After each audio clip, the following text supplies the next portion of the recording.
Hello, Husker fans. Welcome back to the Husker Big Red YouTube channel. I'm Chris Peterson, and joining me, as always, is my co-host, Danny Gillette, here for the Husker Big Red podcast. And Danny, we had a bye week this past weekend, so not a ton of, Nebraska football things to talk about, but we do have quite a few things to talk about, just no game results. So we're going to talk about the new coaching staff, Dylan Raiola, this Bryson Hayes decommitment, and so we'll get into all that. Before we do, make sure that you guys hit the like button, hit the subscribe button. As always, don't miss out on that. But Danny, how was your weekend, man? Honestly, I'm not going to lie. It was so relaxing just to watch and enjoy college football without it having ruined my weekend. And on top of that, my Patriots won. So I had a pretty solid weekend overall. I had a pretty solid weekend. Watched the Miami Hurricanes get upset by Georgia Tech and watched Georgia lose. A lot of good games this week. A lot of good games this weekend. And, I love Nebraska football. I love Nebraska athletics, but not having a game this week was just so nice. Yeah, it was nice having a little bit of a break, which I usually don't say. And maybe we'll regret that because now we've only got 3 games left. So I'm sure we'll be sitting here in a few weeks being like, oh, I wish we had another game. But we'll see, I You guess. mean 4 games left? Yeah, hopefully 4 games left. Yeah, I am hoping. there better be 4 games left, at least. But yeah, in the regular season, they do need to get 5-4. I think it's worth mentioning. I just was checking out. I haven't been in the bowl projections for a few weeks because I was too depressed, but I did look at them today, and all of them still have Nebraska making a bowl game. So, I mean, a lot of people still think they're going to get that 6th win. There's a few that haven't projected to the Rate Bowl out in Phoenix. Some Okay. against Baylor, but frankly, I don't care. Just get to a 6th win is Yeah, mostly my point. I don't So. care if it's down in Peru. Like, let's play a bowl game. Yeah, exactly. And one thing I think that's going to be key in getting Nebraska to a bowl game is turning around the play of Dylan Raiola, which hasn't been great. Now, it's not just all on him. There's been a lot of Hmm. issues with the offense, but the production, just looking at the production, 1 touchdown pass, 6 interceptions in the last 4 games. Really, I think he had one multiple touchdown game in the Yeah. Big Ten play. So I mean, the production's really kind of fallen off. They did go out and get Dana Holgorsen as an offensive consultant this week. He's got a lot of, or Pat last week, excuse me. He's got a lot of experience with Case Keenum, Geno Smith, that kind of Mike Leach, Graham aired Harrell, out. who Yeah, was a good Graham college Harrell. quarterback, not to say, not. So, it's interesting to see what his impact will be. And that's kind of another topic we have as well. But, on this one, I mean, Dylan Raiola is the 5-star quarterback. And I mentioned it in a post I did at Husker Big Red on Sunday. But, can Nebraska finally get the 5-star to play like a 5-star? He did at the start of the season, I thought. The Colorado game, he had a lot of moments. We haven't seen as many of those moments in the last month. Can we get some of that in the last 3 games? I'm not saying he has to carry the team, but every once in a while, we need a special throw or two, and he just hasn't been able to hit him the past few games. So do you think they're going to be able to get him going, over this crucial stretch here to close the season? Not to make excuses, but I think, that back injury might be playing a little bit more of a factor than we initially thought. I think that's a big part of it. And I also think, that he's struggling just trying to read the routes, read the concepts. And I think with this offense and the weapons that he has, it's easy to look downfield and want to make the big play. But I think one of the things, and this falls on Marcus Satterfield too, or Dana Holgorsen, or whoever, try to create some quicker pass concepts for shorter yards instead of the wide open offense, because ideally you want Dylan Raiola to throw in a wide open offense and be able to execute with these more complex route concepts. But right now I think you have to scale it back a little bit and see what he can do with maybe even a smaller playbook, or just situations where he doesn't have to always want to throw deep. Maybe just some screen. Well, I say screens, but you know what that means. Not like screens like we saw against Ohio State, but just shorter pass concepts that allow for the receivers to make things happen after the catch. Because the other part of this is getting the receivers in open space is something they haven't been able to do, and they haven't been able to get separation. And I think just trying to execute shorter plays instead of going for the home run with longer plays is going to be important. Yeah, I don't really, I'm not exactly sure what the solution is for this offense, but I do know that USC averages, they allow 370 yards per game, so it's not like they're a great defense. And Lincoln Riley defense, baby. Yeah, and they're for some reason I thought they were 4-4. They're 4-5, so their record's even worse than I thought. But they are giving up like 22 points per game, which actually is a big improvement from their defense last year. But Yeah. the scoring. I mean, they've obviously switched their quarterback to Jaden Maivea, so that'll be interesting to see kind of how that works out. But yeah, I just don't know what's going to work for this offense. But I do know that the people who are getting paid a lot of money, like whether Mhm. it's Satterfield, DeRule, or Holgorsen, or Glenn Thomas, like they got to figure it out. They have Or to get Raiola. I mean, let's be honest here. Raiola. I yeah, mean, Raiola too. But it is the job. I mean, it is the job of these coaches to put him in a position to succeed, and I feel like they haven't really done that. And whether it's the running game hasn't worked well, or whatever it is, but they need to get him going, and whether that's getting some early completions, some easy completions to get him mm, some confidence, you know, being more committed to the run or getting more creative in the running game to try to get something going there. Like I'm not exactly sure what they need to yeah. do. Because it's not like I'm sitting in there. I don't have the film breakdown. I haven't sat there and maybe if I had more time, if I had the stomach to sit there and X and O and watch the film for 4 hours, I just don't have the stomach to do it with this team. So I mean, I do rewatch some of the games, but it's just been tougher to do this year for me at Mm, least. I just can't relive it. And so at any rate, they have to find a way to get him going. And I think hopefully he'll be a lot healthier this week and he'll feel good physically. I think that's a big part of it. But he's got to not see the rush so much. And I think that has been an issue where, I mean, you could see that with Caleb Williams and the Bears. When you watch that with the Patriots yesterday, I mean, Caleb Williams was terrible, and yep. Chicago fans are freaking out about it. And it's like, yeah, I mean, when you lose that confidence and you're looking at the pass rush too much, then you're not going to, see what's open downfield. And I do think we've seen that a little bit with Dylan here over the last few games. Yeah, the Patriots had a field day, so go Pats. But no, I think too when you look at Dylan, there have been plays where he just doesn't see the read, or he's too concerned about the rush and things like that. And I think just trying to get it back to basics. Don't try to make the big play, and you know just try to focus on the shorter throws. Try to focus on trying to get the ball out as quickly as possible. And that's not to say get the ball out for the sake of getting the ball out, but just I don't know, maybe just get the ball out as quick as possible. Don't focus on the deep throws and try to get your gift read, so to speak, your check down read. And I know Raiola, there's been reports that he's been checking down a little bit here and there, but I mean, I still think some of these pass concepts are a bit more complicated for where he is at right now.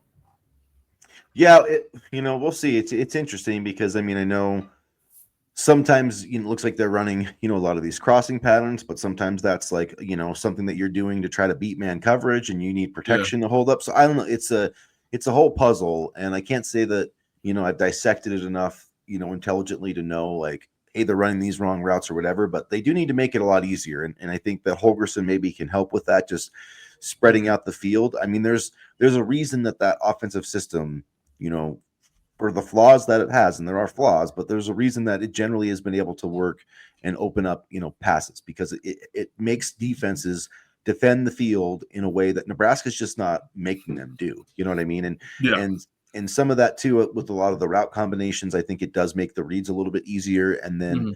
I think it does allow for some of those shorter throws. And you're right, not like the screens, but yeah, just the simple underneath stuff.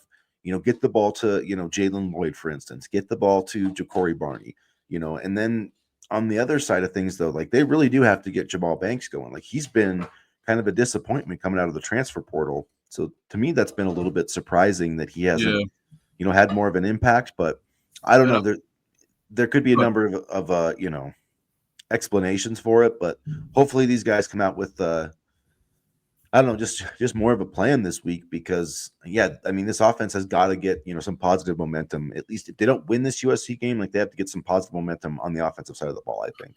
and you look at Banks and what he was able to do early on. I believe he caught a touchdown pass in the opener against UTEP, but since then he's been struggling a little bit. And what strikes me is the lack of separation on the part of the wide receivers. And it doesn't matter who, Banks, Nayor, Lloyd, even Barney to some degree, although he can be utilized more, with the sweep plays. The lack of separation has been concerning at the wide receiver position. And, I don't know if it's something that's not being taught, if they're just not fast enough, but that to me has been very disappointing. And one other thing I wanted to add about Raiola, but before I forgot. And this goes back to the interception that Cam Medrano had in the UCLA game. One of the things I think he needs to do a little bit better is scan the field with his eyes. Even if he has an initial read, scan the field a little bit to throw the defender off. Because if you remember that interception, he basically threw it right to him. And, it was no surprise where he was going with the football. He was staring down Thomas Finoni, who was, wide open. So that was a nicely designed play, but the defender knew where it was going, and because Raiola stared it down with his eyes. So if Raiola can kind of scan the field a little bit better, that's something I want to see from him this week. Yeah, you could definitely, manipulating the field with his eyes more, and that's coaching stuff too. That's part of coaching, and yeah, we'll see how that works out. But they've got to get a better start for him this week. I mean, the last game he started 3 of 10, and then had an interception. So I mean, Yeah. like, what happens if he starts like that again? What do you do? I don't know. I'm not sure what you do at that point. I probably just stick with him, but I would stick with him because people are like, oh, put Harburg in. Everybody and their mother knows that he's going to either run the football or try to, throw it a little bit downfield. I mean, we saw it. I said this in our last show. UCLA was playing prevent defense. That's why he completed so many passes. I mean, and this is not to knock on Harburg, but I don't think he would add a spark. I mean, people know he's in there to run the football. They know he can't throw too well. And, I say no Harburg, but I don't think I would go with Danny Kalen yet either. I mean, maybe, but I wouldn't want to put Kalen in that spot yet. So I think at the end of the day, we do have to stick with Raiola. I don't know what your thoughts are on Kalen because I've heard people say bring him in. yeah, I don't know him or Graham said. I mean, Matt Rule sat there and said, we've got 4 quarterbacks we can win games with, but I don't know if he really believes. I don't know if he believes a lot of the things that he says. To be honest, because it's just some of the things when you look down the road are hard to believe. It's like, well, Heinrich doesn't really look like he's improved, and yeah, I don't know. I just don't. I'm not sure about playing Kalen, but maybe Graham's. I mean, maybe throw Grahamstad in there just to see like a veteran guy that can get some completions. Like I don't know, but that's like at the end of the day, they just need to get the football out of his hands But quicker. then, And sorry, I keep interrupting well, you. no, it's fine. The problem is they've got one guy really. I mean, I've been saying they need to get Jalen Lloyd more involved, but Yeah, because it's not like Isaiah Nair is a guy that you can throw a quick hitch to. I mean, he's more of a deep threat. And I feel like yeah, those shorter routes, he's going to get tackled. And Banks isn't quick. He's a possession receiver. So really, like in terms of the short stuff, I mean, yeah, Banks and Nair can get like slants and those types of inside routes, but I mean, it's Lloyd and it's Barney, and then there's not a lot of other options. Fedoni, like there's just yeah. yeah, So I don't know. I guess I'm glad I'm not the one that's getting paid to try to fix this offense because it's not easy with the way that everything's lining up. But like maybe they just need to recruit better receivers. If I don't know if it's that simple or not, but I do know that it seems like with Lloyd and Barney, they have 2 guys that can do some of the things that they need to do, and they need to get more creative about getting those 2 guys the ball because Barney has like he's averaging 21 yards per reception, only on 10 receptions, but still, Oh, like I expected him to have a much bigger role this year than he has had. So yeah, and and I'm not saying he's one dimensional, but Nebraska has used him kind of one dimensionally with the jet sweep plays. And the other thought I had that I interrupted you almost with was, Nebraska has they put in a backup quarterback, say for example, and then you're going to have to rely on the run a little bit more. Marcus Satterfield does not like running the football, and he's made that very clear over the last 2 seasons. So then, even if you put in a backup quarterback, you're going to have to rely on the run, and the production has been spotty there at best. So, I mean, it's a double-edged sword. I would rather put Raiola in and have him throw the football a little bit more, provided he's healthy, than have to rely on the run and the backup quarterbacks, because then I think you enter into a whole other mess with the running game.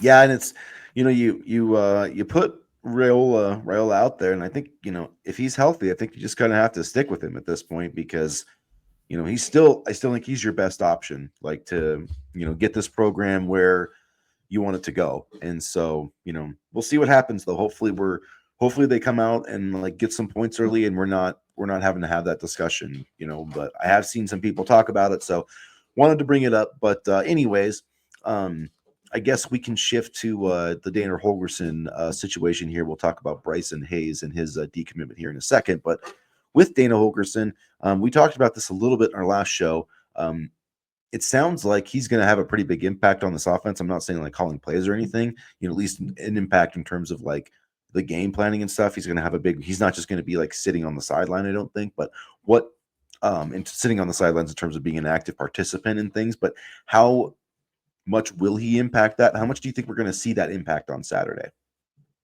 Maybe not this Saturday, but I think in the coming games ahead, maybe we'll see a bit more. I mean, you talk about a guy that ran the air raid offense with Mike Leach. We were talking about off air, Graham Harrell, Michael Crabtree, those types of guys. Those were explosive offenses, and he's always sort of had an explosive offense. So I would love to see him have an impact on Saturday, but I think it's going to be more towards, the following week. But we'll see, because they've had the bye week, so they've had time to implement stuff. But I really like his offensive style, and I know people have reservations about, can the air raid style work in the Big Ten? Well, I raise you Indiana. I raise you, to some degree, Ohio State. I mean, the air raid offense can work. I just think it's about having personnel. And I think, and I've said this before, schematically, I don't think we have the offense that I don't think we have the personnel, that Nebraska needs to run the offense they want to run right now. And so maybe another voice in Holgorsen would, be a little bit better to kind of not shift the entire offense, but shift the offensive focus. Yeah, I agree. Had Dana Holgersen's name spelled wrong there, so have to correct that here. All right, I've done that a couple times this week too. It's not the easiest name to spell, man. But anyway, hey, if he leads our offense, we'll be spelling his name. We'll be spelling his name right in no time. I do think, in terms of it working in the Big Ten and on a national scale, like here's the thing: is I think that this offense can help you get from like 5 wins to 8 or 9 wins. I don't know if you're going to win the national championship with this offense specifically, because I do think you do have to still be able to run the ball. Like you have to be able to, when it's 3rd and 1, 3rd and 2, 4th and 1 inside the 10-yard line, like you have to be able to run the football. And some teams can do that out of the spread. This offense can help you do that. Like Oregon's done it before. I'm not saying you can't win it. Like Michigan actually, even though they ran the football a lot, they did a lot of spread concepts, power spread or whatever. But your offensive line still needs to be great. And like Ohio State's kind of had some issues where they're, this year's kind of a different team where they're trying to go back to more of the running game with, I think that's why they brought in Chip Kelly. But at the same time, I do think that these types of offenses can help you get from being like poor offensively, mediocre to, being above average. That doesn't mean that, we're going to start beating, winning 10 games and making the playoff every year. But like, I do think that he can increase the offensive efficiency like pretty much overnight here. And I think that's been pretty proven with these systems. Now, I do think there is a ceiling, and like you're going to have to recruit elite offensive linemen and be able to run the football if you want to get to that next level. But I do think he can definitely like raise the ceiling of his offense without question. I would rather attempt to raise his ceiling and run his offense than go with what we have right now. Truthfully, I think we have some of the personnel to run his offense right now, but I think it still needs to be tinkered with a little bit. You mentioned offensive line play. I do think we need to get better offensive linemen in terms of recruiting, but I like the potential that his offensive style has, and I do think it's more conducive to the modern game of college football than what we're running right now. Yeah, I definitely think so too. So, we'll see. Hopefully he'll make an impact, and it would be great if they could just come out and win this game and finally get this stupid monkey off their back, because the longer it goes, the harder it's going to be. And I just, that a lot could be looming on that Wisconsin game, but I don't know. All these games are winnable, but they're also losable too. So, and then what kind of impact do you think that Phil Snow is going to have this week, if any? He's also been hired, or I guess brought in as a consultant. I think he's actually, correct me, I need to correct myself there. He's been a consultant for Nebraska all season long. That's been reported. He's basically just been sitting at home doing it. So, I mean, it's really nothing, he's just going to be more in person. So I guess have more of a hands-on role, but I'm not sure how much it's going to really impact things this week. But what do you think? This week, I don't think that it's going to impact a ton. I do like somebody else having a more hands-on role in the defense, because right now, the defense concerns me more than the offense. Like, we can identify problems within the offense, that need to be fixed, like scheme, this personnel, offensive line, whatever. the defensive regression is kind of mystifying to me. And like you said on our last show, maybe teams have figured out the 3-3-5. Maybe it's something else. But I like Phil Snow being brought in as another set of eyes on this defense because, this regression is not something that I thought was coming this year. I thought the defense was going to be better, and I thought Tony White was going to be better. And instead, it's completely gone backwards. So I don't think Phil Snow will have a ton of impact this week, much like I thought about Holgorsen, but I do think in the coming weeks they'll have a bigger impact. But this defense is something to watch for because I'm kind of scared about that side of the ball more than the offense. Yeah, it just depends. I mean, I definitely I trust the defense more than the offense, just because they have at least produced some quality moments, like against Ohio State. Like they've done it, they just have to continue to do it. I really think a lot of it comes down to the defensive line and the pass rush, and like it just hasn't, for a lot of these games that they've lost, it hasn't been good enough. And you look at the sack numbers, and I know sack numbers aren't in everything, but Cameron Leonard has half a sack. Princewell Umamalian has half a sack. Like those are guys that were freshman All-Americans that we're kind of counting on to take big steps this season, and it just hasn't happened. Mm. I mean, MJ Sherman has 2.5 sacks, and James Williams, I'm not sure where he's at. I'll have to double check. So I mean, Well, Ty he had 4 Robinson's in one game, right? So he had 2 in back-to-back yeah, weeks. yeah. I'm not sure if he's had any since then. I just don't know if Those two in particular, like those two, Sherman and Williams, I'll give a pass on those guys because Sherman, I heard his name a lot against UCLA, and I've heard his name a lot over the past couple of weeks. So he's at least flying to the ball. I'm more worried about the guys you mentioned, like Lenhart, Umamalian, and even to some degree Ty and Nash, because Robinson had a great game last weekend, but there are times when they're completely not involved in the play, and I'm wondering if that's due to fatigue or lack of substitution or whatever. But there's been times this season where they've just been a non-factor. Yeah, and I don't know. We'll see. I think Sherman has played really well down the stretch, and I just think that they need to keep giving McGahee more snaps, Yeah. and Shavers needs to get more playing time, and the guys that are flashing that stuff, like they just need to play more, because this defense needs more athleticism, especially on that second level, and you can just see it with Willis McGahee the fourth. So hopefully he'll get back out there. I mean, I do. If they can just play the way they did against Ohio State, but it all comes back to stopping the run. If this defense can't stop the run, they can't do anything. And UCLA, I know that Garbers had the big runs, but they ran the ball pretty decently, and then they were able to hit some big plays. So it seems like to me that's if Tony White's defense can't stop the run, then it feels like he has a hard time, kind of confusing the quarterback. And then if you're not confusing the quarterback and it's an experienced guy, then you're going to get torched. So that's Well, just how it is. I'm wondering at what point you start to think about mass substitution patterns, like playing the younger guys, not just more, but for more extended periods of time. You know what I mean? And that's not to say bench everybody and blah, blah, blah, but see what the younger guys have. Because if the older guys are tired or whatever, they can't figure out the scheme, they're struggling, put the younger guys in. Like, what do we have to lose? I do think that a lack of depth is, we thought that this defensive Yeah. line was like really deep, and it's not. It's just Yeah. not. I mean, after Ty and Nash, like in terms of the interior guys, like Yeah.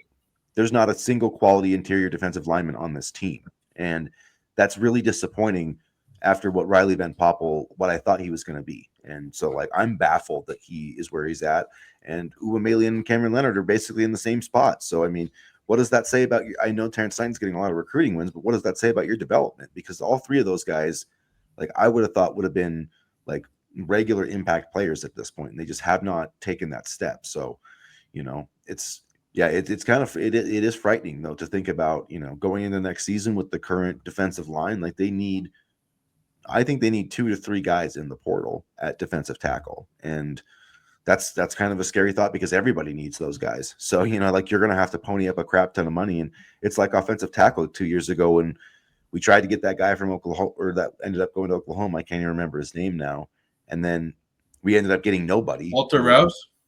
Yeah, and we ended up getting nobody except for Jacob Hood, who ended up being a nobody. Sorry, but that's just how it is. He hasn't. I mean, Yeah. No, yeah, you're right. compared to who he would have been, it's like so. that's what I'm worried about is we're going to need to get a Walter Rouse and we're going to end up with 3 Jacob Hoods at defensive tackle next year. And so like that's going to be a really scary situation. If you think the defense is struggling now, take Ty and Nash out of there and then see what you got because you don't have much. Well, I think you're going to see a lot of the freshmen next year, whether we want to or not. Yeah. And hopefully I don't know, Which, that might be scary. We'll see. I mean, I have no problem. Like, with this particular defensive line group, I wouldn't. I'm not necessarily too scared about them playing. I mean, Simpson, Terry, Petrizak. I mean, I feel confident in that group. They're going to have to develop at a higher level, but it's not like we're putting out a 3-star guy and expecting them to be all Americans. I mean, these are highly touted players, and so although it's a little bit of a drop off, obviously from Nash and Ty, I am kind of warming up to the idea of that group. Yeah, we'll see how that works out. But at any rate, I do think the defensive line is going to be the key. And if this defense is going to play well over the next 3 weeks, it's going to be about Ty Robinson, Nash Hutmaker, you know, Jamari Butler, James Williams. Like those guys need to lead the way for this team. So that's just what I think is going to be key over the next month. So before we'll close it up here with a little recruiting talk. Hasn't been a ton of that stuff. We're less now, about 3 weeks away from signing day. So the Huskers did lose Bryson Hayes from their 2025 class. He flipped his commitment on Sunday, I think. Maybe it was Saturday. Flipped it over to Kansas, which Saturday, yeah. yeah, which was projected by Steve Wiltfong. So I mean, if you've been paying attention to it, this didn't come as a surprise to you. Some Nebraska fans kind of seem up in arms about it, but to me, it just feels like he got processed, and maybe they're trying to get somebody somewhere else. So I don't know. What are your thoughts about this one? Yeah, I feel like we're trying to get somebody somewhere else. They were in Missouri on Friday, I believe. So, Bryson Hayes and also Sincere Safula. I don't know if I'm pronouncing his last name right. They Hayes slipped to Kansas. Safula entered the portal, so I know the fans were kind of upset about it. But those two, I mean, Safula hadn't been on the team since I believe October, and Hayes, I feel like they're gonna try to find somebody else because usually with this staff, when there's a decommitment, they're usually able to fill it pretty quickly. So I'm wondering who that person is going to be. Yeah, and so just to give you the numbers on Bryson Hayes, I mean, I did like him coming out of Mays, Kansas, but 144th among wide receivers, 941 overall, ninth in the state of Kansas. So that's just kind of where his numbers were at in terms of his ranking. So I mean, I did like his commitment, but I don't think it's nothing to worry about, and to me it just feels like a guy that kind of got processed at the end, or maybe Nebraska was looking around a little bit more. I'm a wide receiver. I mean, he's seen them trying to get Cortez Mills and some of these other guys in here, and Kansas is making a stronger push and probably selling a little more, maybe a little opportunity to play a little bit earlier, whatever. But I mean, he was one of the lowest ranked players in the class, and I mean, rankings aren't everything, but I wouldn't worry about this one too much, Nebraska football fans. No, I wouldn't worry about it either. And that's not to say he's a bad player or he's a bad kid or whatever. No, It's just the way that recruiting goes, and I certainly wish him the best of luck. I hope he finds success at Kansas, and I'll be interested to see who they fill with that spot. and even without him, you got Jackson Carpenter. I'm trying to look up who's the other receiver that we got. Isaiah Mosey. Yeah, Isaiah Mosey. So I mean, yeah, I think they do want to take 3. So it'll be interesting to see kind of what they do there. But we've been talking about Jordan Allen for weeks, and he hasn't visited yet.